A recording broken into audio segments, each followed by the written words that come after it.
శిరశ్చేదనంగా బల్లలతో పొడిపించుకొని హతసాక్షులుగా మారడానికి గల కారణం ఏంటో తెలుసా? ఆయన ఏందో వాళ్ళకి అర్థమైంది. కానీ చావడానికి కూడా ఇష్టపడ్డారు శిష్యులు. అంటే దాని అర్థం ఏంటిది? ఆయన మహిమేందో వాళ్ళకి అర్థమైంది, ఆయన ప్రేమేందో ఆయనకు అర్థమైంది, ఆయన శక్తి ఏందో వాళ్ళకి అర్థమైంది. ఈరోజు నీకు యేసుప్రభు అర్థమవుతున్నాడా? అది అవసరాలను బట్టి, అక్కలను బట్టి, బలహీనతను బట్టి, రోగాలను బట్టి, కావలసిన కోరికలను ఆశను తీర్చడానికి మాత్రమే యేసుప్రభు ఏమో నీ అక్కర్లన్నీ ఆయనకు తెలుసు. నువ్వు అడగక మునిపే వాటిని అనుగ్రహించగలిగిన కృప కలిగిన దేవుడు అని అంటారు. అర్థమవుతుందా? నీ అక్కర్లన్నీ ఎరిగినటువంటి దేవుడు, నీ అవసరాలన్నీ ఎరిగినటువంటి దేవుడు. అర్థమవుతుందా? వీటి కొరకు కాదు నువ్వు ప్రభుని నమ్మింది, వీటి కొరకు కాదు. ఇవన్నీ ఆయనకు నీకు అవసరం ఉన్న సంగతి తెలుసు. నువ్వు అడిగితే తప్పకుండా వాడిని ఏం చేస్తాడు? తీరుస్తాడు. వీటి కోసం కాదు, నీవు ఆయన మరణించి నీ కొరకు తిరిగి లేచి సాక్షిగా ఉండడం కొరకై ఆయన అంత త్యాగం చేస్తే త్యాగానికి ఫలితం. అందుకే నువ్వు ఎవరినైనా దేవుని బిడ్డవయ్యా, అంతే కదా.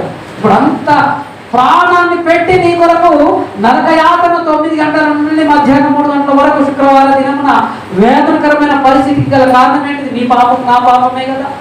మరి దాన్ని విమోచన ఇచ్చినటువంటి దేవుడికి నువ్వెంత విధేయత కలిగి జీవించాలి, అంత నమ్మకంగా జీవించాలి. ఏమో అరచేతిలో కొంచెం టేస్ట్ చూడమని కూర ఇట్లా పెట్టి పోతే 6 నెలలు గుర్తుంచుకోవాలంటారు లోక సామెత. ఏమో అవునంటావా కాదంటావా? అంటే ప్రతి మనిషి ఏం కలిగి ఉండాలి? కృతజ్ఞత కలిగి ఉండాలి, విశ్వాసంతో విధేయత కలిగి ఉండాలి. అలాంటి విధేయత కలిగినటువంటి వ్యక్తిగా నువ్వు కనబడ్డప్పుడే నీ కుటుంబంలో క్షేమస్థితి, సమృద్ధి, సంతోషం మారదు. ఎందుకంటే ఆయన అన్నాడు 2-3 వారాల క్రితం వాక్యం చాలా లోతుగా చెప్తున్నాడు. అన్నీ ఆయన దగ్గరనే ఉన్నాయి.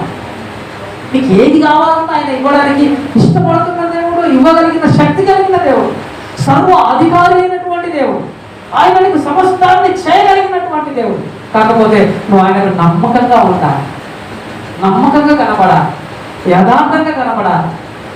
ఆ యథార్థతని ఇవ్వడానికే ఆయన నీ కొరకు నిత్య జీవ మహిమను అనుగ్రహించిన కొరకై సజీవుడిగా తిరిగి లేచాడు.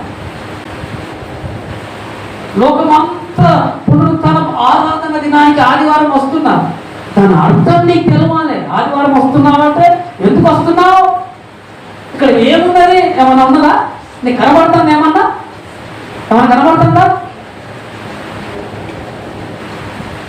ఏం కనబడకుండా ఇక్కడ ఏమున్నదని వస్తున్నావు? దేవుడున్నాడు దేవుని మందిరములో, ఆయన ఆత్మ స్వరూపుడై ఉన్నాడు.